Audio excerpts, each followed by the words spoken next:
இங்க வந்து ஸ்டாலின் இல்லைன்றதை பயன்படுத்திக்கிட்டு ஒரு ட்வீட் போட்டுட்டீங்க. வந்து இறங்கின உடனே என்ன நடந்தோ தெரியாது அங்க கொல்லைப்புற வாசல்ல. அடுத்த நிமிஷமே ட்வீட்டா போடுற புடுங்கடா கொடி கும்பத்தன் புடிங்கிட்டாங்க. இவர்கள் திமிரியலு, திருப்பி அடி, சார் இப்படி எல்லாம் பேசிக்கிட்டு போஸ்ட் போடு, டெலிட் பண்ணு. இந்த கதை தான். திருமாவளவன் பயந்துட்டாரு, பேக் அடிச்சுட்டாரு. நம்மளை பயமுறுத்துற அளவுக்கு இப்ப இங்க யாரு இருக்காங்க தெரியல. உங்களுக்கு பேர் எழுச்சி தமிழர், தூங்கு தமிழர்னு சொல்லுங்க. நீங்களே உங்களுக்குள்ளே எழுச்சி இல்ல. மக்கள் அழிஞ்சு கிடக்குறாங்க. பல லட்சம் தமிழச்சிகளுடைய தாலி அறுந்து போகுது. அண்ணே நீங்க ரொம்ப கெத்துனேன்னு சொல்றது மாதிரி திருமாவளவன் வந்து இந்த தமிழ்நாட்டினுடைய ஒட்டுமொத்த மக்கள் தொகையில பெருவாரியான மக்களுடைய தாலிகளை அறுத்தவனையும் மது ஒழிப்பு மாநாடுக்கு கூப்பிட்டு இருக்காரு பாருங்க. இதுல வேணும்னா சரியான மீச வச்சா ஆம்பளைன்னா தனிச்சு நில்லுங்க. பாரதிய ஜனதா கட்சி நின்றாங்கல்ல. இந்திய தேர்தல் வரலாற்றிலேயே தமிழ்நாட்டை பொறுத்த வரைக்கும் தனித்து நிற்காத ஒரு கட்சி என்றால் அது திமுக மட்டும்தான். காங்கிரஸ் நின்றிருக்கிறது தனியாக, அண்ணா திமுக தனியாக நின்றிருக்கிறது. ஏன் நேற்று வந்திருக்கிற நாம் தமிழர் கூட தனியாக நின்று கொண்டிருக்கிறார்கள். தனக்கு ஏதாவது ஒண்ணுன்னு சொன்னா வாடகை வாய்களை திமுக அமைத்து வச்சிருக்கு இல்லையா, அதற்காக அவ்வப்போது பேசுவதற்காக திருமாவுக்கு கொடுக்கப்பட்டிருக்கு. அதனால அவர் அதை பத்தி பேசுறாரு. இப்ப என்ன மாநாடு நடத்துவாங்க, கோரிக்கைகள் முன்வைக்கப்படும், தீர்மானங்கள் நிறைவேற்றப்படும். உடனடியாக திமுக அரசும் நாங்கள் மதுக்கடைகளை நாங்கள் மூடுவோம் என்று சொல்லி சம்மதிக்கும். தேர்தல் வரும். கள்ளக்குறிச்சி மது ஒழிப்பு மாநாடுக்கு மிகவும் பொருத்தமான நபர் கனிமொழி. கனிமொழி சொன்னாங்க, மு.க. ஸ்டாலின் சொன்னாரு, அவர் பெற்றெடுத்த மகன் உதயநிதியும் சொன்னாரு. படிப்படியா குறைப்போன்னு சொல்றாங்களே. இல்ல நேற்று தான் நீங்கள் கட்சி ஆரம்பிச்சீங்களா? இல்ல நேற்று தான் நீங்கள் கட்சியோடு நீங்க ஒரு கூட்டணி அமைச்சிங்களா? இல்ல நேற்று தான் ஆட்சிக்கு வந்தீங்களா?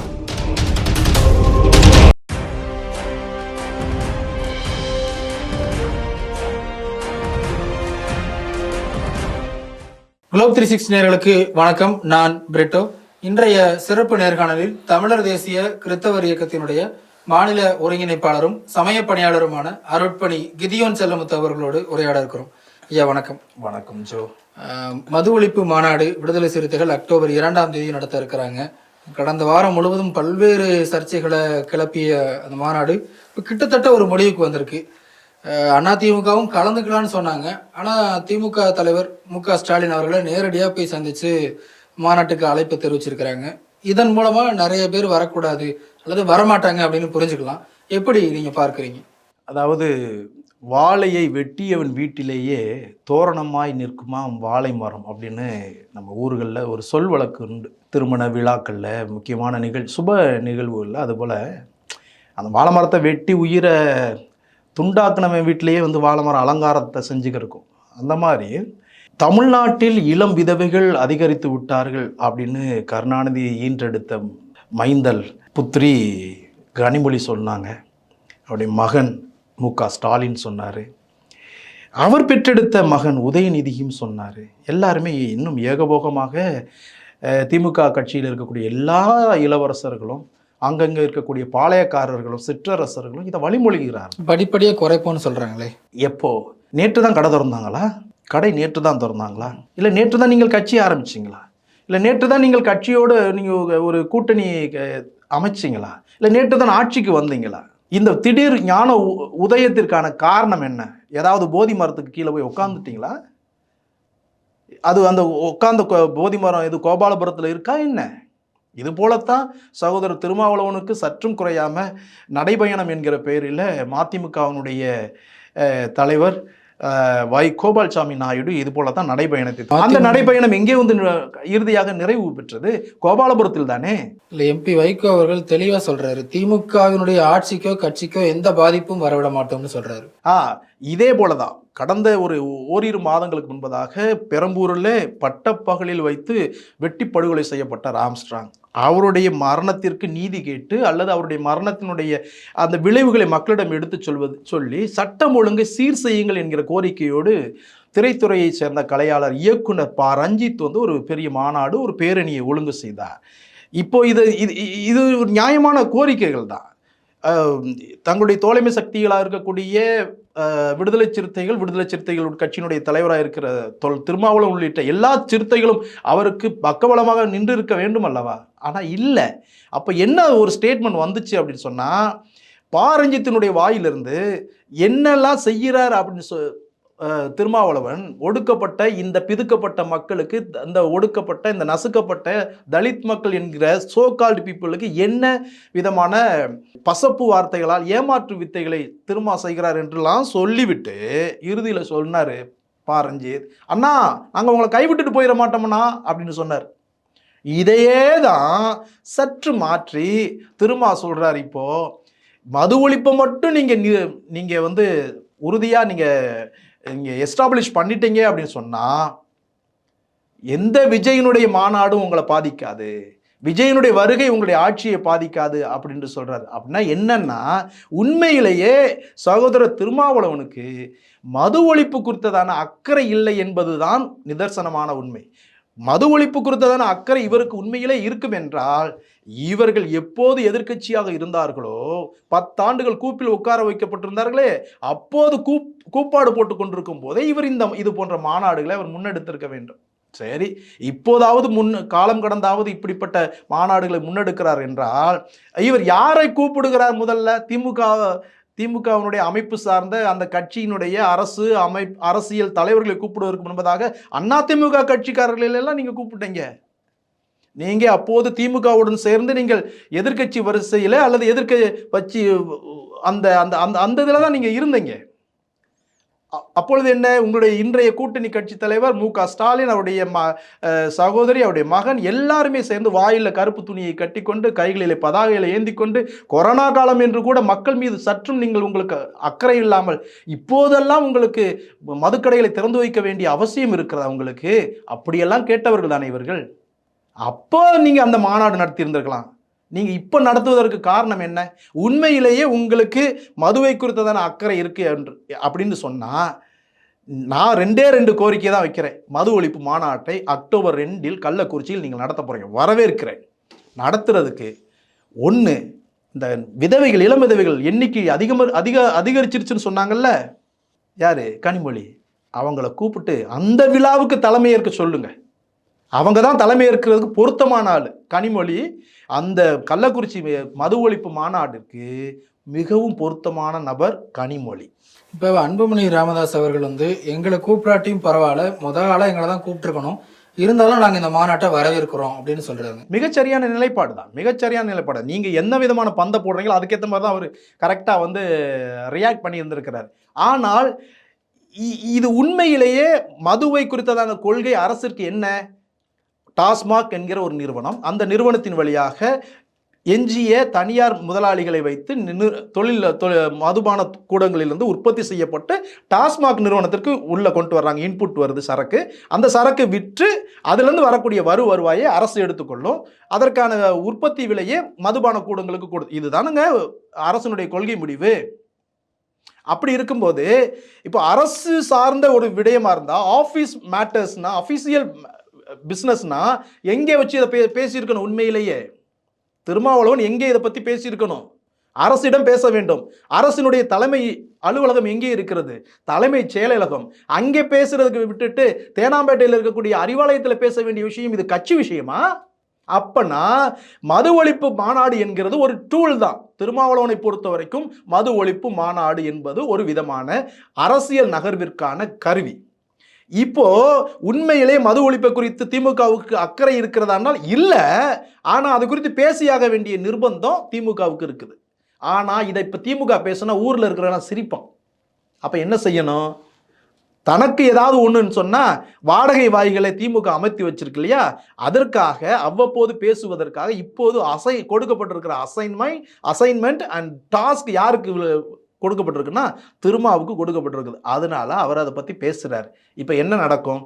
இவர் ஒரு கோரிக்கை மாநாடு வைப்பது போலவும், எல்லாரையும் நாங்கள் கூப்பிட்டோம், அவர்களெல்லாம் வர மறுத்து விட்டார்கள் என்பது போலவும், தங்களை ஏதோ பெரிய புஜபல பராக்கிரமசாலிகள் போலவும் இந்த அரசியல் உலகத்தில் காட்டிக்கொண்டு இந்த மாறி வரக்கூடிய இந்த பொலிட்டிக்கல் கிளைமேட்டை தங்களுக்கு சாதகமாக மாற்றிக்கொள்ளணும் அப்படின்றதான் இவங்களுடைய பிளான். இப்போ என்ன, மாநாடு நடத்துவாங்க, கோரிக்கைகள் முன்வைக்கப்படும், தீர்மானங்கள் நிறைவேற்றப்படும். உடனடியாக திமுக அரசும் நாங்கள் மதுக்கடைகளை நாங்கள் மூடுவோம் என்று சொல்லி சம்மதிக்கும். தேர்தல் வரும், அந்த நேரத்தில் மூட முடியாது. ஏன்னா தேர்தல் வந்ததுக்கு அறிவிக்கப்பட்டதுக்கு பின்பதாக அரசு எந்த விதமான நடவடிக்கையிலும் ஈடுபட முடியாது என்ற காரணத்தை காட்டி மதுக்கடைகள் அப்படி இருக்கும்.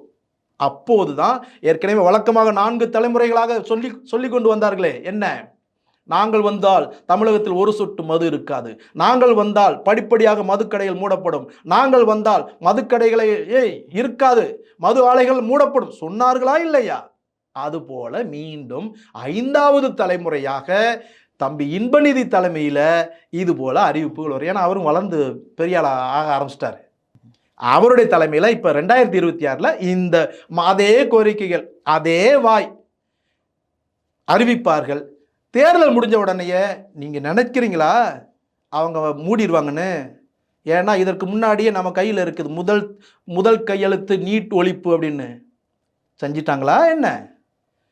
ஆனால் என்ன செய்வாங்கன்னா மூடுவதற்கு பதிலாக மதுக்கடைகளை அதிகரிப்பார்கள். ஏன் இப்படி சொல்றேன்னா, மதுக்கடைகளை நடத்துவது அரசு என்றால் மதுக்கடைகளுக்கான சரக்குகளை தயாரித்து தருவது யார்? அத்தனையும் திராவிட அந்த அல்லக்கைகள் தானே. அப்போ வேலிக்கு ஓனான் சாட்சி, ஓனானுக்கு வேலிக்கு சாட்சி. இந்த 2 பித்தலாட்ட பேர்வழிகளுக்கு நல்லா தெரியும் என்ன நடக்குது அப்படின்னு சொல்லிட்டு. அப்போ உண்மையிலேயே இவர்களுக்கு மதுவை குறித்து, மக்கள் அழிவதை குறித்து அக்கறை இருக்கா என்றால் இல்லை. இன்னும் சிலர் என்ன கேட்குறாங்கன்னா, சீமானை ஏன் நீங்கள் கூப்பிடலை அப்படின்னு கேட்குறாங்க. ஏன் கூப்பிடாது? ஆமா, நியாயமான கேள்வி தானே, நியாயமான கேள்வி தானே. ஏன் கூப்பிடலை? கூப்பிடுங்க. அவர் தான் சொல்றாருல, ஏங்க என்கிட்ட ஆட்சியை கொடுத்து பாருங்க, 5 ஆண்டுகள் மது இல்லாம நான் வந்து ஆட்சி நிர்வாகத்தை கொடுத்துறேன்னு சொல்றாரா இல்லையா? கொடுத்துதான் பார்க்கணும்ல. ஆனா மது வந்து இப்ப பீகார்ல மது ஒழிப்பு மாநிலமா சொல்லப்பட்டாலும் கூட, குஜராத்ல மது ஒழிப்பு மாநிலமா சொல்லப்பட்டாலும், நடைமுறையில அங்கதான் அதிகமான போதைப் பொருட்கள் நடமாடுது கள்ளச்சந்தையில. அது மது ஒழிப்புங்கிறது உண்மையிலே சாத்தியமா? இப்ப நான் என்ன கேட்கிறேன்னா, பூரண மது விலக்கு அப்படின்னு நீங்க பேசுறீங்க. ஆனா பூரண மது விலக்கு சட்டத்தின் அடிப்படையிலாவது ஒரு சட்ட அமுல் வந்து ஒரு வரைவு இருக்கணுமா இல்லையா? பொதுவாக நம்முடைய குடும்பங்கள்ல ஆண்களால் பெண்களுக்கும், பெண்களால் ஆண்களுக்கும், இல்லை ஆண்களும் பெண்களும் சேர்ந்து தங்கள் குழந்தைகளுக்கும், குழந்தைகளால் பெற்றோர்களுக்கும், பெற்றோர்களால் முதியோர்களுக்கும் குடும்பத்தில் வன்முறை இருக்கா இல்லையா? நடக்குதா இல்லையா? நடக்குது இல்லை? அப்போ இது போன்ற வன்முறைகள், வன்கொடுமைகளை ஒரு சட்ட வரையறைகளை கொண்டு வரணும்னா ஒரு சட்டம் முறையாவது ஒன்று இருக்கணும்ல. இருந்தா தானங்க நீங்க அதுக்குள்ள வர முடியும். வரதட்சணை கொடுக்காம இருக்கிறாங்களா? பெறாம இருக்கிறாங்களா? அப்போ ஒரு பிரச்சனைன்னு ஒன்று வந்துச்சுன்னு சொன்னா சட்டம்னு ஒன்று இருந்தா தானே அதுக்கு நீங்க ஒரு தீர்வை, ரிலீஃப் கேட்க முடியும், ஒரு ரெட்ரஸலுக்கு போக முடியும், நீங்க பரிகாரம் கேட்க முடியும். அப்போ மற்ற எங்கே நீங்க பீகாரை பார், குஜராத்தை பார்லாம் காட்டுறீங்கல்ல, அங்கே ஏற்கனவே ஒரு சட்ட வரைவு இருக்குது. ஒரு பிரச்சனைன்னு வந்துச்சுன்னு சொன்னா அந்த சட்டத்தின் கீழே நீங்க நடவடிக்கை எடுக்க முடியுமே. இங்க நீங்க நடவடிக்கை எடுக்க முடியுமா? ஏன்னா மதுவிலக்கு அமலாக்கத்துறைன்னு இருக்குது. மதுவை நீங்க போதைப் பொருள் பட்டியலில் வைக்கலன்னு தானே அர்த்தம். அது உண்மையிலேயே இந்த அரசுக்கு மதுவை குறித்து ஒரு பாலிசி இருக்கா இல்லையா? தெளிவான பாலிசி இல்லை. உண்மையிலேயே இவங்க வந்து பூரண மதுவிலக்கு அப்படின்னு பேசுனாங்கன்னா கல்லையும் சேர்த்து இவங்க பேசுறாங்களா? கல் போதைப் பொருள் நிரூபிச்சா உங்களுக்கு 10 கோடி ரூபாய் கொடுக்குறேன் அப்படின்னு சொல்லிட்டு தமிழ்நாடு கல் இயக்கத்தினுடைய நிறுவனர் தலைவர் ஐயா கல்லு நல்லசாமி சவால் விட்டு இருக்கிறாரு. நீங்க வேற எங்கேயும் நீங்க பெட்டியெல்லாம் வாங்குறதுக்கு போக வேணாம், அழகா கல்லு நல்லசாமி சொல்லக்கூடிய சவாலை ஏற்றுக்கொண்டு கல்லு வந்து போதைப் பொருள் பட்டியல்ல இருக்குன்னு நீங்க சொல்லிருங்க. அவர் தன்னுடைய இயக்கத்தை கலைச்சிட போறாரு. இல்லைங்க கல்லு வந்து போதைப் பொருள் கிடையாது அப்படின்னு சொன்னா கல்லு கடைகளை திறந்து விட போறீங்க, அவ்வளவுதான். இயல்புல என்ன நடக்கும்? இந்த ரசாயனம் கலந்து இருக்கக்கூடிய இந்த போதைப் பொருட்கள் எல்லாம் ஒளிஞ்சு போயிடும், இந்த மதுக்கடைகளுக்கெல்லாம் வேலை இல்லாமல் போயிடும். ஆனா நீங்க அதை செய்வீங்களா? செய்ய மாட்டீங்க. அதனாலதான் இந்த கல்லுக்கடைகளை பத்தி நீங்க பேச மாட்டீங்க. புரியுதுங்களா? அதேதான். ஒரு புதிய அணி உருவாகிறதுக்கு வாய்ப்பு இருக்குது, பலகட்ட போட்டி இந்த தேர்தலில் இருக்க போகுது அப்படின்லாம் சொல்றாங்க. பலமுனை போட்டி யாருக்கு சாதகமா இருக்கும்னு நினைக்கிறீங்க? அதாவது இதுவரைக்கும் இந்திய தேர்தல் வரலாற்றிலேயே தமிழ்நாட்டை பொறுத்த வரைக்கும் தனித்து நிற்காத ஒரு கட்சி என்றால் அது திமுக மட்டும்தான். காங்கிரஸ் நின்றிருக்கிறது தனியாக, அதிமுக தனியாக நின்றிருக்கிறது. ஏன் நேற்று வந்திருக்கிற நாம் தமிழர் கூட தனியாக நின்று கொண்டிருக்கிறார்கள். ஆட்சியிலும் அதிகாரம் வேண்டும், அரசியலிலும் அதிகார பங்கீடு வேண்டும், அனைவருக்கும் ஜனநாயகம், ஏழை எளியவர்களுக்கும் ஜனநாயகம் நீங்க அரசியல் பகிர்வுன்னு சொல்றீங்கல்ல, இதை நீங்க எப்ப பேசியிருக்கணும்? ஆனா இது அதிமுகவும் முடியாதுன்னு சொல்றாங்க. எது முடியாது? அமைச்சரவையில பங்கு தரதெல்லாம் முடியாது. விசிக்காங்க கூட அப்பனா நீங்க என்ன செய்யணும்? சரியான மீச வச்சா ஆம்பளைன்னா தனிச்சு நில்லுங்க. பாரதிய ஜனதா கட்சி தனிச்சு நின்றாங்கல்ல, நின்று அசுர பலத்தோட யாருடைய உதவி எங்களுக்கு தேவையில்லை என்று தனிச்சு நின்று தனி பெரும்பான்மையோட ஆட்சி அமைச்சாங்களா இல்லையா? தங்களுக்கு வந்து எந்த விதமான ஆதரவு இப்போ குறையுதுன்றதை கண்டுபிடிச்ச உடனேயே முலாயம் சிங் யாதவா இருக்கட்டும், ஆந்திராவினுடைய முதலமைச்சர் யாரது சந்திரபாபு நாயுடு, இவங்களெல்லாம் கூப்பிட்டுட்டு கூட்டணியில் சேர்க்கலையா? அப்போ நீங்க தனிச்சு நீங்க ஆட்சி அமைக்க முடியும்னு சொன்னா தனிச்சு நில்லுங்க.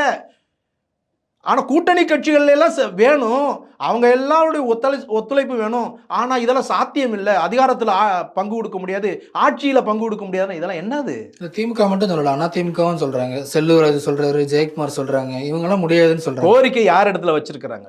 எந்த கூட்டணியில இவர் விடுதலை சிறுத்தைகளுடைய திருமாவளவன் சிலங்கவன் என்ன சொல்றாருன்னா, கடந்த சட்டமன்ற தேர்தலில் எங்களுக்கும் விசிகாவுக்கும் அப்படி ஒரு ஒப்பந்தம் கிடையாது, உண்மை 2026 வேணா அந்த நேரத்துல பார்க்கலாம் அப்படிங்கிறாங்க. அப்ப என்னன்னா, கூடுதல் சீட்டுகளை கேட்டு பெறுவதற்கான ஒரு முயற்சியாகத்தான் இதை வந்து இந்த மது ஒழிப்பு மாநாட்டை எடுத்துக்கலாம். அதுக்காகத்தான் இந்த 2 பேரை ரெப்ரசன்டேஷனா, யாரு நம்ம அமைப்பு செயலாளர் ஆர்எஸ் பாரதியும் டிகேஎஸ் இளங்கவனையும் மது ஒழிப்பு மாநாடுக்கு போயிட்டு வாங்கப்பா அப்படின்னு சொல்லிட்டு இப்போ சற்று முன்னாடி அறிவிப்பு கொடுத்துருக்குறாங்க. இப்போ இது எப்படி இருக்கு அப்படின்னு சொன்னா, அதாவது அண்ணே நீங்க ரொம்ப கெத்துனேன்னு சொல்றது மாதிரி திருமாவளவன் வந்து கொலை பண்ணவனையே, இந்த தமிழ்நாட்டினுடைய ஒட்டுமொத்த மக்கள் தொகையில பெருவாரியான மக்களுடைய தாலிகளை அறுத்தவனையும் கூப்பிட்டு அந்த மது ஒழிப்பு மாநாடுக்கு கூப்பிட்டு இருக்காரு பாருங்க.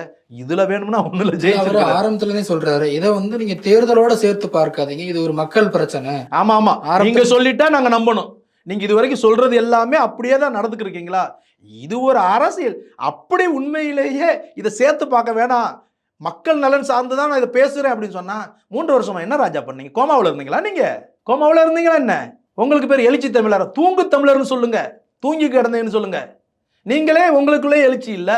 3.5 ஆண்டுகள் ஆகுது இந்த எழுச்சி பெறுவதற்கே. மக்கள் அழிஞ்சு கிடக்கிறாங்க, பல லட்சம் பெண்களுடைய தமிழச்சிகளுடைய தாலி அறுந்து போகுதுன்னு அதை புரிந்து கொள்வதற்கே, அந்த உணர்வு எழுச்சி உண்டாகுவதற்கே 3.5 ஆண்டுகள் ஆகுதுன்னு சொன்னா, உங்களுக்கு எழுச்சி தமிழர்ன்ற பேர் ஒரு கேடா? சொல்லுங்க. இல்ல, அவர் நாங்க தொடர்ச்சியா இந்த கோரிக்கையை வலியுறுத்துறோம், எல்லாருமே கலந்துக்கிடலாம், இது வந்து விசிகா மாநாடுன்னு ஏன் பாக்குறீங்க, விசிகா ஒருங்கிணைக்குதுன்னு பாருங்கன்னு சொல்றாரு. அப்படி இல்லை, இவர்கள் என்னது திமிரியல், திருப்பி அடி, ஒன்று சேர் இப்படிலாம் பேசிக்கிட்டு போஸ்ட் போடு டெலிட் பண்ணு, இந்த கதை தான். எப்பா நீ உன்னுடைய அட்மின் தான் போட்டுருக்காங்க, அட்மின் போட்டா என்ன, நான் திருமாவளவன் போட்டா என்ன, அதுல எழுத்துப்பிழை இருந்துச்சு அதனால திருப்பி நான் போட சொன்னேங்கிறாரு. மறுபடியும் போட்டாங்களா? போட்டாங்கன்னு தான் சொல்றாரு. எதுக்காக பதற்றம்? அந்த பதற்றம் எதற்காக? நீங்க அந்த காணொலியை பாருங்க, எதற்காக பதற்றம்? அதுல எழுத்து பிழையெல்லாம் ஒன்றும் கிடையாது, எழுத்து பிழையும் கிடையாது, கழுத்து பிழையும் கிடையாது, எல்லாம் சமாளிப்பு ராஜா, எல்லாம் சமாளிப்பு. சாதாரண ஒரு இங்கே வந்து ஸ்டாலின் இல்லைன்றதை பயன்படுத்திக்கிட்டு ஒரு ட்வீட் போட்டுட்டீங்க, வந்து இறங்கின உடனே என்ன நடந்தோ தெரியாது அங்கே கொல்லைப்புற வாசலில் கோபாலபுரத்தில். அடுத்த நிமிஷமே நீ இங்கே ட்வீட்டாக போடுற, புடுங்கடா கொடி கும்பத்துன்னு பிடிங்கிட்டாங்க. மாநாடு நடக்குமா நடக்காதா நமக்கு தெரியாது, ஆனால் விஜயனுடைய மாநாடு பார்த்து திமுக பதறுதோ என்கிற ஒரு எண்ணம் தான் இருக்குது. அதற்காக இந்த ஒரு என்ன ஒரு மறைமுகமான ஒரு ட்ராமா 2024 ஆண்டிற்கான சிறந்த டிராமாவிற்கான விருதை வந்து அன்பு சகோதரர் வளவனுக்கு கொடுத்துடலாம். இல்ல, அந்த கொடிக்கம்பு வந்து காவல்துறை தான் எடுத்தாங்க, அதுக்கும் அரசாங்கத்துக்கும் சம்பந்தம் சொல்றாங்க. இது என்ன கதையா இருக்குது? காவல்துறை வேற, அரசாங்கம் வேறையா? அந்த காவல்துறைக்கு தலைவர் பொறுப்பா இருக்கிற யாரு? இன்றைய முதன்மை அமைச்சர் மு.க. ஸ்டாலின். அது ஒரு 40 அடி கம்பத்தை 63 அடி கம்பமா மாத்தி இருக்காங்க. இதுல என்ன இருக்குது? எல்லா அப்படி பார்த்தா எல்லா கம்பங்களும் அனுமதியோட தான் பெறப்பட்டிருக்கா என்ன? இல்ல, இது உயர்த்துறதுக்கு அனுமதி வாங்கலன்னு இவங்களே சொல்றாங்களே. நீங்க வேணும்னா ஒரு வெள்ளை அறிக்கை கொடுங்க, எந்தெந்த கம்பங்கள், தமிழ்நாட்டில் இருக்கக்கூடிய ஒட்டுமொத்த கம்பங்கள் எத்தனை இருக்கிறது, எந்தெந்த கட்சிகளுக்கு எங்கெங்கெல்லாம் கொடி கம்பங்கள் இருக்குது, எல்லாவற்றிற்கான அனுமதி எப்போது கொடுக்கப்பட்டது, எப்போது அந்த அனுமதி கோரப்பட்டதுன்றதெல்லாம் வெள்ளை அறிக்கை கொடுக்க முடியுமா உங்களால? சார், அதிகார பசி, அதிகாரத்தை பயன்படுத்தி நீங்க உங்களுக்கு நினைச்சதுக்காக திமுக திரும்ப மிரட்டுறாங்கன்னு சொல்ல. உண்மை உண்மை. இவருக்கும் அதாவது விடுதலை சிறுத்தைகளுக்கும் திமுகவுக்கும் ஒரு முட்டல் மோதல் இருக்கிறது. அது என்னவென்று எனக்கு தெரியாது. இல்லை, நாங்க நல்லாதான் இருக்கிறோம், வெளியே உள்ளவங்க தான் எங்க கூட்டணி உடைக்க பாக்குறாங்கன்னு அவர். அப்படின்னா நீங்க இது ஒரு official matter, it's a matter of என்னது ஆபீஸ் மேட்டர் அப்படின்னு சொன்னா, நீங்க சந்தித்திருக்க வேண்டிய இடம் சீஃப் செக்ரட்டரி, தலைமைச் செயலகத்தில் சந்திச்சிருக்கணும். எதற்காக கட்சி அலுவலகத்தில் சந்திச்சு பேசுறீங்க? எதனா கட்சி மேட்டரா நீங்க பேசுறது? சொல்லுங்க. ஆக இந்த 2 கட்சிகளுக்கு இடையில ஒரு விதமான உரசல் இருக்குது.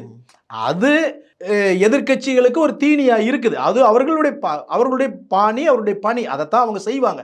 ஆனா உங்களுடைய செயல்பாடுகளை வெட்ட வெளிச்சமாக அது உள்ளங்கை நெல்லிக்கனி போல கைப்புண்ணுக்கு கண்ணாடி தேவையா? உண்மையிலேயே இது ஒரு ஆஃபீஸ் மேட்டர்ஸ், இது ஒரு அரசு சார்ந்த ஒரு விடயமா இருக்கு அப்படின்னு சொன்னோம்னா it has to be discussed in chief secretariat. இப்போ அதே போல ஆளுநர் ரவி அவர்கள் நீண்ட காலமாக அமைதியாக இருந்தார். இப்போ திருப்பியும் சர்ச்சைக்குரிய கருத்துக்களை பேசிட்டு வர்றாரு. எப்படி பார்க்குறீங்க? அவர் வாய் கொழுத்து போய் தர்றாரு, அதுதான் உண்மை. அந்த வாய் கொழுப்பை அடக்குவதற்கான துணிச்சல் திமுக அரசுக்கு இருக்கிறதா என்றால் சுத்தமாக கிடையாது. அதனுடைய ஒரு பக்கமாகத்தான் தமிழ் செம்மொழி ஆய்வு நிறுவனத்திற்கு இப்போ இந்த புராண இதிகாச அடிப்படையில் கதா காலட்சேபம் நடத்துவாங்க பாருங்க. சென்னை ஸ்டான்லி மருத்துவக் கல்லூரியினுடைய மருத்துவர் சுதா சேஷையன் அவங்கள துணைத் தலைவராக மத்திய அரசு அமர்த்தி இருக்குது. அவங்கள ஏன் தமிழ் ஆய்வு நிறுவனத்திற்கு எதற்காக இவர்களை நீங்கள் அமர்த்தினீங்கன்னு ஏதாவது ஒரு வார்த்தை இவங்க கேட்டாங்களா? கேட்க முடிஞ்சிச்சா? இப்படிப்பட்ட புராண இதிகாச அடிப்படையில் இருக்கக்கூடியவர்கள் தமிழ் மொழியை குறித்ததான ஆய்வை எப்படி அவர்கள் நிறுவுவார்கள்? எல்லாம் கதைகள் வழியில தான் நிறுவுவாங்க. இவருடைய வேலை என்ன? ஹோமம் வளர்க்குறது, அந்த என்னது யாகம் செய்கிறது, இந்த மாதிரி தானே. அப்போ இவர்களை இந்த மாதிரி நிறுவனத்துக்கு எப்படி நீங்கள் அமைக்கலாம்னு கேட்டிருக்கணுமா இல்லையா மத்திய அரசை நோக்கி? அவர்களையே கேட்க துணிவில்லாதவர்கள் ஆர் என் ரவியினுடைய கருத்து குறித்து இவர்கள் கேட்பார்களா என்ன? சிறுபான்மை காவலர் அப்படின்னு தன்னை சொல்லிக்கொண்டு கிறிஸ்தவர்களுடைய வாக்குகளை வாங்குவதற்காக வேணுமானால் இவர்கள் நாடகம் போடுவார்கள். உண்மையிலேயே அவர் சொன்ன குற்றச்சாட்டு மிக அபத்தமானது. வெள்ளையர்கள், பிரிட்டிஷாரும் கிறிஸ்தவர்களும் சேர்ந்து இந்த நாட்டை துண்டாடிட்டாங்க, இந்த நாட்டினுடைய வளங்களை எல்லாம் கொள்ளையாடிட்டாங்க அப்படின்னு நீங்க சொல்லுறீங்க. எக்கச்சக்கமான கிறிஸ்தவர்கள் பங்களிப்பை செஞ்சிருக்காங்க இந்த இந்திய நாட்டினுடைய விடுதலைக்காக. அப்படிப்பட்ட ஒருவேளை உங்க கூற்றின் அடிப்படையில் நம்ம வச்சுக்கிறோமே, கிறிஸ்தவர்களும் வெள்ளையர்களும் பிரிட்டிஷ்காரர்களும் சேர்ந்து இந்த நாட்டினுடைய வளங்களை கொள்ளையடிச்சிட்டு போயிட்டாங்க, வணிக ரீதியாக வந்தாங்க, இந்த நாட்டை ஆண்டாங்க, சுரண்டி கொளுத்துட்டு போகும்போது நிறைய வளங்களையெல்லாம் கொண்டுட்டு போயிட்டாங்க அவங்க ஊருக்குன்னு அப்படின்னு நீங்கள் நினச்சிங்கன்னா, எதற்காக மிஸ்டர் ஆர் என் ரவி, உங்களுடைய குருஜி மோடி எதற்காக வெளிநாடுகளுக்கு போய் அந்த பிரிட்டிஷ்காரங்களையும் அதே வெளிநாட்டு மேற்கத்திய அந்த கம்பெனிகளையும் மீண்டும் இந்தியாவுக்கு அழைச்சிட்டு வர்றாங்க?